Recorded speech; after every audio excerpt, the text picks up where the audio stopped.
Good day to you all. My name is Pascal Borel and I'm speaking to you from the Swiss mountains. Today we're introducing a new format, which is very simply the FAQs, frequently asked questions, which I will be answering on a weekly basis, one video a week, which I will put at your disposal when possible, or most of the time, at lunchtime on the Sunday.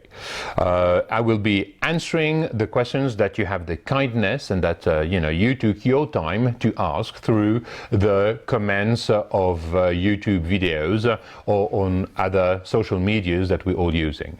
So first of all, thank you for your time and your commitment in asking those questions. I will be answering them verbally rather than in writing when those questions cover a global subject that should be of interest to most. So thank you very much. And on that note, I'm going to take the first question.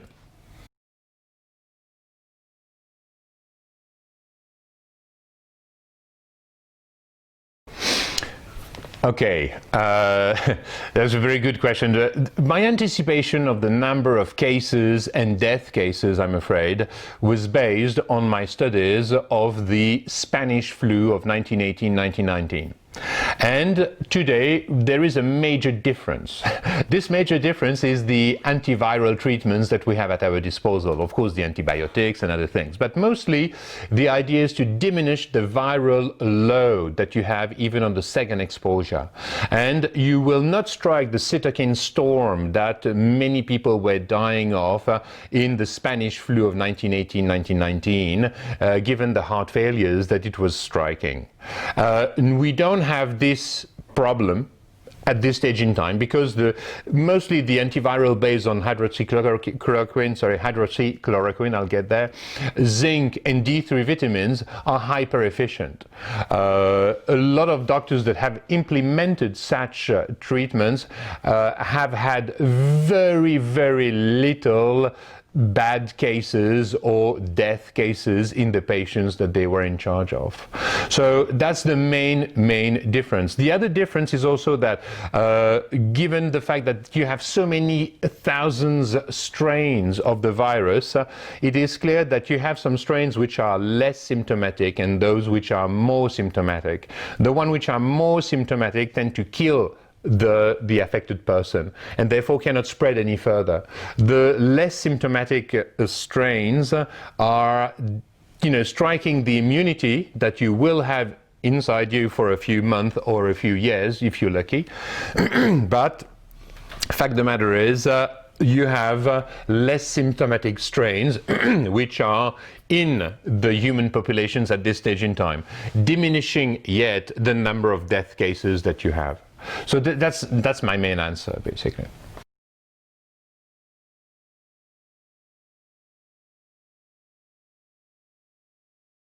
Okay, well, I seem to be reading my note. No, I don't have a text that I write and that I'm going to read to you. I'm not one of those teleprompter type, politic guy who, like a clever monkey in a circus, is reading something that has been written by someone else. It's not his convictions that he's talking about. It's not the project he's got for the citizens, for you, for us, for the nation. No, they're just like parrots reading a bloody teleprompter. I will never do such a thing. On the other hand, as I'm going to be talking about so many different subjects, namely education, food and beverage, finance, politics, and so many other things, which are all the knowledge that I have behind me because I have been practicing in each and every domain. Of course, I take a few notes, but for 10 minutes of speech, I'd say that I have maybe 10 lines of just the main subject so that I don't forget one, okay? Because quite often during my speech, I will add something which strikes my mind on the spot and I'm going to do it. But most of the time, I follow a certain logic so I can take us from one place to another, to another, to another, and it flows nicely. So yeah, I'd say I have maybe for 10 minutes of speech, I have maybe 10 lines in a note next to me so that I don't forget anything. That's the way I work. But one thing is certain, I do have a project for us, for the democracies. I understand where we should be going. I understand what are the solutions that we can implement immediately to bonify the situation, to better the situation. And it's not going to be all right, but we should try one and another one and another one. And as Churchill was saying at the time, he was saying something which is, so close to my heart because I love the spirit, I love the frame of mind, is to say that Americans always find the right solution after having tried all the other ones. And, this is courage for us. We need to try a solution that seems in the interest of the larger number. And if it doesn't perform, we'll change it. We have another one, but we need to systematically try the solutions which, as I said, are in the interest of the larger number. I will come back on those subjects clearly in other FAQs and, of course, other videos themselves.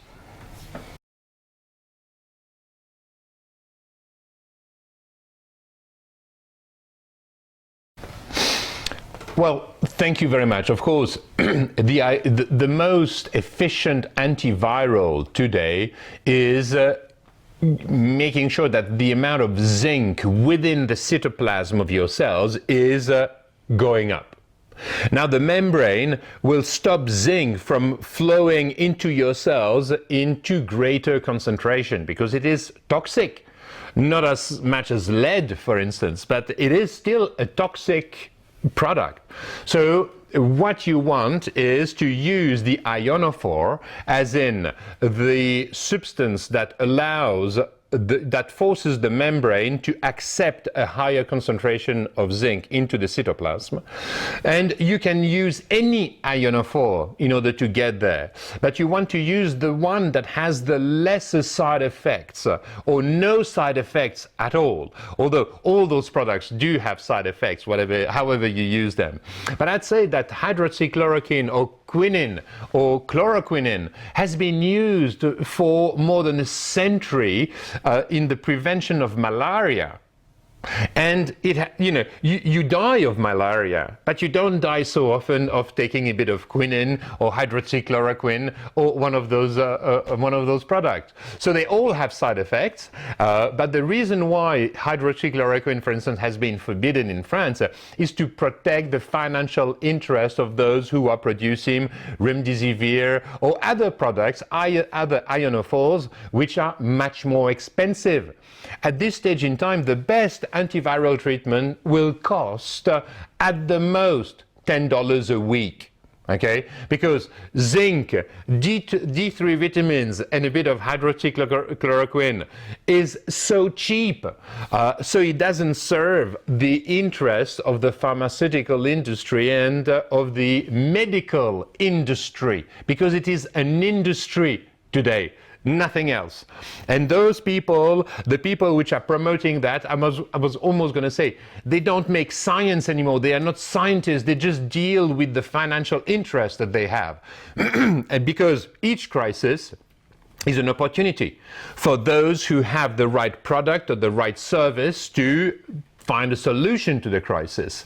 Now, clearly, COVID-19, the disease, the SARS-CoV-2, the virus, is an opportunity for those who can create vaccines or very expensive antiviral treatments and so forth. And the cheap ones should not be of interest to anyone. And the governments, they are advised by ill advisor, I should call them, but people that are the bosses of those major industries. And therefore, if you were in a situation whereby you can make 1 million, a business deal of 1 million to treat, 200,000 patients, or you can do the same thing but doing 50 millions, where would you go? And I think it's a matter of intellectual honesty to recognize that even if I was in such a situation, my heart would be slightly hesitating, because if I can make sure that the company I work with is going to strike a 50 million deal rather than a 1 million deal, making sure that we're all going to survive and get our quality of life and salaries and bonuses and I would hesitate a bit. So there are no plot or, I mean, voila. I think it is just as simple as that. So please, the ionophore that you are going to use in order to increase the concentration of zinc into your cells should be the less symptomatic one, in the sense it should have the less side effects as possible.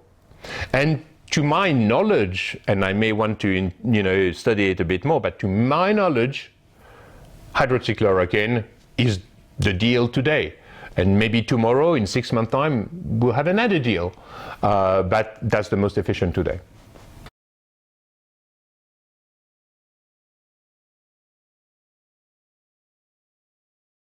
Well, thank you very much for the question, but my point is not really there. Nowadays, Chinese, they have keyboards like we do in the Western world, and they can write their thousands of characters, no problem at all. They have found a way. So there is a way, But that's not my point.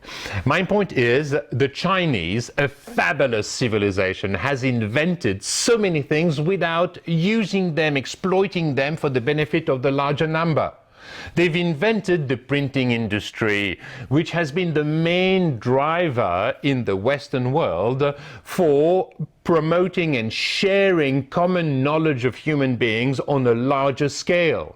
And it gave, the schools that we have, the universities that we have, and so forth. And I mean, all the fabulous growth of human beings over the last few centuries is largely due to the capacity to communicate, and the basis for this communication was the printing industry. And it gave the society, the human communities that we have today. It brought the education. Long story short, the Chinese, they sat on this invention. They did nothing with it. Because they have a centralized system which makes sure that you cannot innovate, you cannot create new things. You are in a situation when you are the slave of your dictatorship.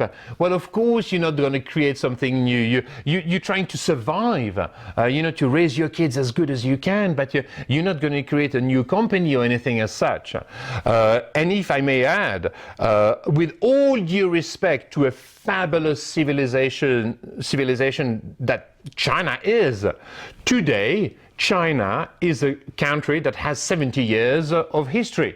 It hasn't got 3,000 years of history. No, not at all. And because we, the Western world people, have made them using the CCP that we have maintained in place even when they invaded Tibet. We didn't do anything about it because we were making so much money out of the CCP that was holding 20% of the world's population in slavery. Because the Chinese are slaves today. It's like Charlie Chaplin, in the factory, in the chain. It's terrible. But we have been, us in the Western world, you, me, the promoter of this. Because we were making, and we are still making so much cash out of it, managing our pension funds and so forth, that it is insane, literally. It is insane. What I'm saying here is that in 70 years of history, the Chinese, they haven't contributed anything to the modern world and where we're going today in terms of our capacity to communicate. Have they invented the internet? Of course not. Google that we use, YouTube that we use today, you and I, have they invented this? Of course not. Even, TikTok was a US invention. It was designed in the US where people can innovate, create, do something new, which is much more in relation with what you want to consume, that I want to consume. And then TikTok was sold to the Chinese. But the Chinese, they haven't invented anything. They have no creation capacity, when in fact, if you look at their history, they invented gunpowder before us, fireworks, a printing industry, and but they've never made anything with it. So Yeah, I understand where you're coming from. The fact of the matter is you needed some people which had a more free mind in order to extract the value of such a fabulous invention so that it could spread on a worldwide basis. That's all I'm saying. Thank you very much.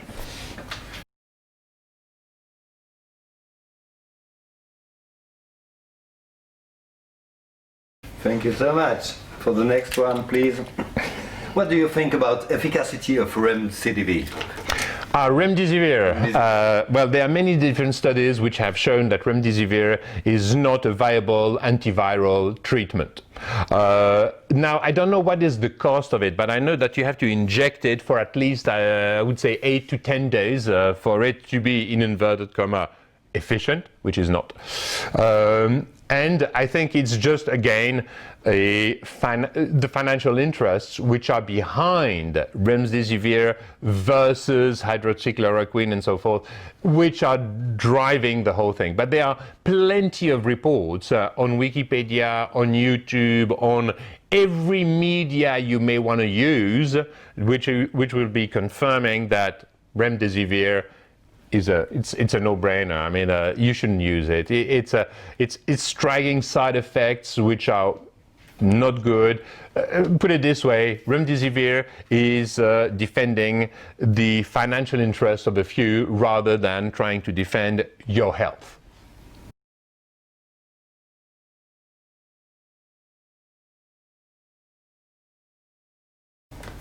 Yeah, well, 4ovet24.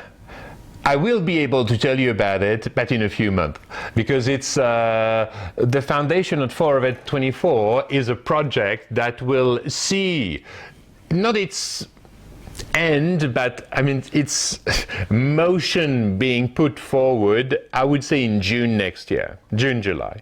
So you'll have to be a little patient so that I can present you the project of 4ovet24, and I'm certain you're going to love it. But it's a way for me to recreate the freedom that 3 generations of soft bellies, which had never to fight for any liberties or anything.